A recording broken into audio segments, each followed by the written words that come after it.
Hey, hey, hey. We are here. We have 4 magic minutes. This is a pop-up think on purpose action hour. And let's see. Let's talk about what we think. So earlier this morning, I was realizing that it is the end of the month and we are in the month of courage currently, and thinking about, that mentality about like playing fall all the way through something, right? And we were just also discussing how much I personally love a good challenge. But like I was just thinking about like what is the mentality, right? About like when you get to the end of something, because this has happened to me a couple instances with challenges where you'll get close to the end and then you'll kind of get this feeling of, oh, I already made it. I've already made it this far, which is true. Like I get kind of caught up sometimes in that space of, well, it's true. I'm way farther than I would have been before. And then my mindset starts to play games on me to think, well, you can celebrate more and more and more, and where it's more detrimental to my mindset and my focus. So just thinking about that, like the process of when you start to really get the hang of something, and then you kind of think, oh, I can, celebrate the progress that I've made. And there is a healthy way to do that and an unhealthy way that can set in to be to our detriment. So I know, let's see, we got a chat here. That's your voice of fear. So tell me more about that, Foxy. What do you hear about my fear? Yeah, well, when we hear that voice in our head of saying, "Oh, you can take it easy," or "Oh, you got this," or "Oh, you'll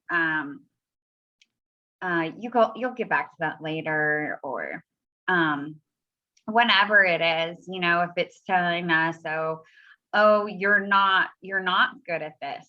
Oh, maybe you should stop because you're not doing this real great," right? So there's lots of things that our fear can come up and say to discourage us from completing our task the way that we want to, or showing up the way that we want to. And it can be really subtle, um, and it can make sense, right? Yeah. Like, oh yeah, I'm not really doing great at this. I've been avoiding it all day. Maybe this really isn't the right challenge for me right now. Mm, you know, and you talk yourself out of doing it, or whatever it may be, that your voice is telling you, that's getting you off the path of completing something and showing up the way you want to. So just being really clear on what your voice of fear sounds like, how it talks to you, how it makes you feel when it talks to you. And so learning how to discern when it's intuition talking, or your voice of freedom, and when it's your voice of fear.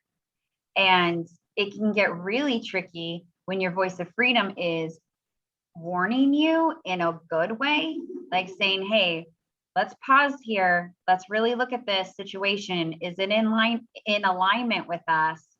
Do we really want to go forward? Is it taking us on our path?" And then how fear would be like, "Nah, we don't want this," right? So those two can sound similar.